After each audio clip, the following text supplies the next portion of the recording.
Let me ask you something. When you're 80 years old, sitting in a quiet room with no noise, no distractions, and no one left to impress, what will you regret? Not the things you did, the things you didn't do. That's how I've lived my life. That's how Amazon was born.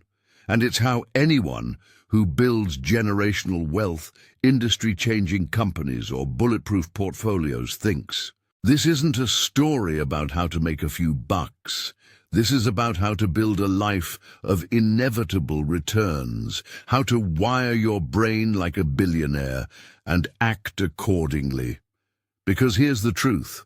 Most people are short-term thinkers living in a long-term world. They want results today, this week, this quarter. Me, I always thought in decades, and that is the difference. I left Wall Street not because I hated it. It was a dream job, really. Great people, brilliant minds, a stable track. But I saw something. The internet was exploding. 2,300% growth in a year. And that number, I couldn't ignore it. So I did. What I now tell everyone to do.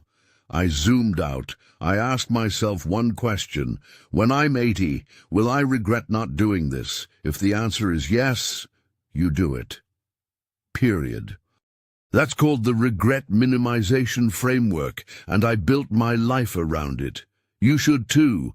It's not just about business. It's about everything. Relationships, investments, career, time. You ask yourself, what will matter 30 years from... Now let me tell you, dopamine hits won't. Viral moments won't.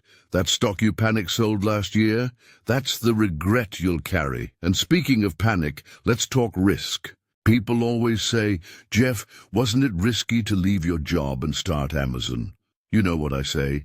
Not starting was the real risk. Staying safe, comfortable, predictable. That's how people end up with lives they didn't mean to live. They wake up 40 years deep into someone else's plan. Calculated risk, that's how you grow. And you don't need to bet the farm. I didn't. I wrote the Amazon business plan while driving cross-country. Borrowed money from my parents. Started. In a garage. Shipped books by hand, no guarantees. But it wasn't reckless, it was asymmetrical. If it failed, I'd get another job. If it worked, it would change the world. Let me give you another story, something that hit me hard. Mike Tyson, $400 million earned, bankrupt by 2003. Now, Tyson wasn't dumb. He was disciplined in the ring. But outside, no financial education, no team, no plan, private jets, mansions, tigers. Yeah, tigers. He didn't understand that money is like a garden. You don't just harvest it, you cultivate it, you protect it, you water it, you let it compound. He never gave compounding the time it needed. Most people don't. They think wealth is built by doing something huge. It's not. It's built by not interrupting something small. Charlie Munger, one of the wisest investors in history, said this: the first rule of compounding is to never interrupt it unnecessarily. Let that sink in. Compounding doesn't look flashy. It's invisible, slow. But if you let it cook, if you give it years, it turns into something massive. Most people can't sit still long enough to become rich. They sell when the market dips. They chase shiny trends. They bail on good ideas because they don't look profitable yet. The Bezos way? You build patiently, relentlessly, with principles. One of those principles? Obsess over the customer, not the competitor. Most companies play defense. They copy, mimic, react. I didn't care what Barnes & Noble was doing. I cared about what made my customers' life easier, faster shipping, better selection, lower prices. That's what Prime came from. That's what one-click ordering came from. In fact, let me show you something deeper. Your best investment isn't a stock, it's a system. A repeatable system of habits, principles, frameworks. That's how Amazon scaled. not with magic, with systems. It's how you should think about investing too. Don't chase moonshots. Build a system.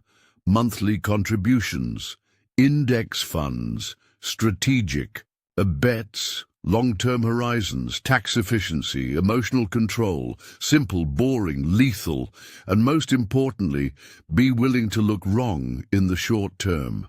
That's how we built AWS. Everyone thought we were insane. A retail company selling cloud storage. Yeah, that retail company built $1 trillion infrastructure business while everyone else was sleeping. It wasn't obvious until it was. That's the game.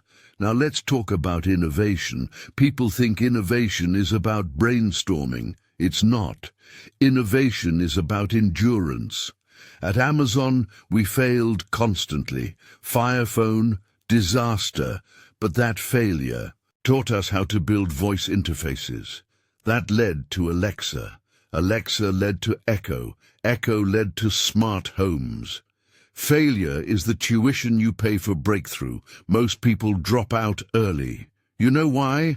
Because they don't love the process. But I did. I loved writing code. I loved walking fulfillment centers. I loved solving problems. I loved the grind.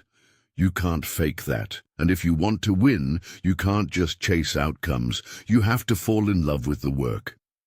Let me tell you a secret. The most successful people I know, billionaires, visionaries, founders, they all have this in common. They are dangerously consistent. They don't get bored. They don't chase noise. They pick a direction and dig deep. You don't need 100 good ideas. You need one you can stick with for 20 years. That's what builds empires. You know what else they do? They raise their standards. At Amazon, good enough was never enough. We iterated until it was excellent. That mentality, it scales. It shows up in product design, in hiring, in customer service, in investing, in everything. You want to become great.